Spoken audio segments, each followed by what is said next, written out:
Ils t'ont vendu un monstre, mais ils ont oublié de te dire qui il était vraiment. Voici l'histoire de Saddam Hussein, l'homme que l'Amérique ne voulait pas voir réussir. Saddam Hussein, né en 1937 dans un village sans électricité, orphelin, élevé par un oncle nationaliste, un gosse sans avenir, qui va changer le destin d'un pays. En 1979, il devient président. Il prend un pays divisé, instable, affaibli, et en fait, l'une des puissances les plus avancées du monde arabe. Sous Saddam Hussein, l'éducation devient gratuite et obligatoire. Le taux d'alphabétisation passe de 30% à plus de 80%. Les femmes accèdent aux universités, aux ministères, à la médecine. Le système de santé est gratuit. Des milliers de kilomètres de routes construites.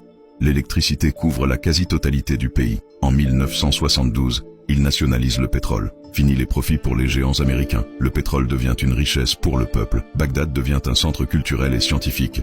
Les chercheurs sont financés. Les artistes sont mis en avant. L'Irak soigne ses malades, forme ses ingénieurs, éduque ses enfants. Mais Saddam est trop indépendant, trop fort, trop fier. Il refuse les ordres de l'Occident. Il veut un monde arabe uni, souverain. Alors il le piège. Les USA inventent une histoire. Il a des armes de destruction massive. Il est lié à Al-Qaïda. Mensonge. 100% fabriqué. Aucune arme retrouvée.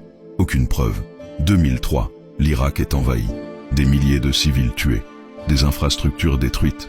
L'économie effondrée. Un pays entier plongé dans le chaos. Saddam est capturé, jugé, pendu.